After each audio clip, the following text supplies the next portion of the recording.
क्या आप भी अच्छी मेहंदी लगाना सीखना चाहते हैं लेकिन इतनी सारी डिजाइन्स देखकर कंफ्यूज हो जाते हैं, या फिर आपके पास इतनी सारी डिजाइन्स की प्रैक्टिस करने का टाइम ही नहीं है? अगर आपके साथ भी ऐसा होता है तो ये वीडियो सिर्फ और सिर्फ आपके लिए है। So hello everyone, I am creative Payal, your friend. आज मैं आपको बताने वाली हूँ 5 ऐसी बेसिक डिजाइन जिनकी अगर आपने अच्छे से प्रैक्टिस कर ली ना तो इतनी सुंदर सुंदर डिजाइन आप ऐसे चुटकियों में लगा लेंगी। और अगर आपको बिलीव ना हो तो ये सारी मेहंदी डिजाइन देख लीजिए, इनमें भी वही 5 बेसिक डिजाइन यूज हुए हैं जो मैं आपको सिखाने वाली हूँ। वीडियो के एंड में एक प्रो टिप है, वही इस पूरे वीडियो को कंप्लीट करेगा, सो एंड तक जरूर देखना। तो चलिए शुरू करते हैं। सबसे पहले डिजाइन है स्ट्रेट लाइन। जी हाँ, अगर आपने स्ट्रेट लाइन की अच्छे से प्रैक्टिस कर ली ना और आपकी लाइंस एकदम परफेक्ट बनने लगी तो आपकी हर मेहंदी डिजाइन में इतनी ज्यादा फिनिशिंग होगी और वो डिजाइन इतनी ज्यादा खूबसूरत लगेंगी कि आप खुद शॉक हो जाएंगे कि ये मैंने बनाया है। एक परफेक्ट स्ट्रेट लाइन से ही हर मेहंदी डिजाइन में इतनी ज्यादा खूबसूरती आती है। दूसरी डिजाइन है हम्स। इसमें आपको छोटी साइज वाली हम्स, मीडियम और बड़ी वाली तीनों की ही अच्छे से प्रैक्टिस करनी है। आप किसी भी रैंडम मेहंदी डिजाइन को उठा के देख लीजिए, चाहे वो ब्राइडल हो या अरेबिक, उसमें हम्स का यूज तो होता ही होता है और हम्स ही किसी मेहंदी डिजाइन को एकदम खिल कर दिखाता है। हम्स की तो आपको एकदम अच्छे से प्रैक्टिस कर लेनी है। तीसरी डिजाइन है स्पाइरल। स्पाइरल के बिना तो अरेबिक मेहंदी बिल्कुल अधूरी है और ब्राइडल मेहंदी में भी इसका बहुत ज्यादा यूज होता है। चाहे कोई भी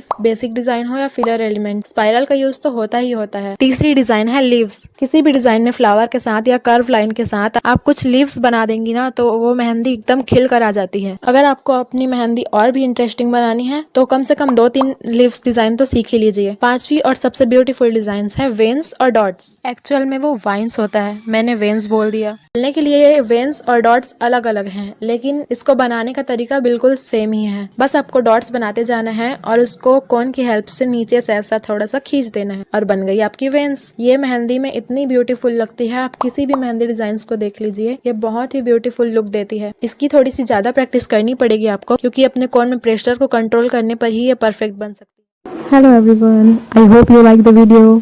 आई नो बहुत सारी मिस्टेक्स हुई हैं, लेकिन प्लीज़ डोंट माइंड। मुझे लगा ये टॉपिक आपके लिए हेल्पफुल हो सकती है, सो मैंने आपके लिए वीडियो बना दी।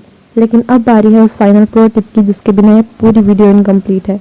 और वो टिप है, आपको जो मैंने वीडियो में बताया है सिर्फ उन 5 एलिमेंट्स की प्रैक्टिस करनी है, लेकिन इसका मतलब ये नहीं है कि आप उन 5 एलिमेंट्स का यूज़ करके सारी मेहंदी डिज़ाइंस बना लेंगी। आप पहले इन मेहंदी डिज़ाइंस को ध्यान से देखिए, ये इतनी ब्यूटीफुल और भरी हुई लग रही हैं, लेकिन अगर आप इन्हें ध्यान से देखेंगी तो इनमें भी वही 5 एलिमेंट यूज़ हुए हैं जो मैंने आपको वीडियो में बताया है। अगर आप स्ट्रेट लाइन की प्रैक्टिस करेंगी तो आप उन स्ट्रेट लाइन को जोड़ कर एक स्क्वायर बना सकती हैं। अगर आपने स्पाइरल की अच्छे से प्रैक्टिस कर ली तो आपको परफेक्ट सर्कल बनाने में कोई दिक्कत नहीं आएगी। और लीव्स को तो आप डायरेक्ट कहीं पे भी यूज़ कर सकते हैं, चाहे कोई भी वाली लीव्स हो। वैसे तो आप इन सब एलिमेंट्स का यूज़ करके बहुत सारी मेहंदी डिज़ाइंस लगा सकते हैं। इतनी सारी तो मैंने वीडियोस में ही दिखा दी यार, अलग अलग, और कुछ आप अपने मन से भी बना सकते हैं। ऐसे बहुत सारे डिज़ाइंस हैं जिनमें सिर्फ इन्हीं एलिमेंट्स का यूज़ होता है, लेकिन अभी भी आपको बहुत कुछ सीखना बाकी है। मैंने ये वीडियो उन लोग के लिए बनाई है जो बहुत बिजी रहते हैं या उनके पास ज़्यादा टाइम नहीं होता उस मेहंदी सीखने के लिए। उन लोग अगर सिर्फ इतने एलिमेंट्स को सीख जाए ना तो बहुत अच्छी मेहंदी लगा सकते हैं। चाहे आप बिगिनर हो या फिर अगर आप कोई मेहंदी आर्टिस्ट भी हो तो भी मेरे बोलने पर एक बार इन 5 एलिमेंट से ही कोई मेहंदी बना कर देखिए, इतनी प्यारी लगेगी और ऐसा लगेगा ही नहीं कि इनमें वही डिज़ाइन रिपीट हो रहा है। अगर आपको और किसी टॉपिक पे वीडियो चाहिए तो मुझे कमेंट करना, और ऐसी ही मेहंदी की टिप्स और ट्रिक्स के लिए मुझे सब्सक्राइब कर लेना। Okay, bye.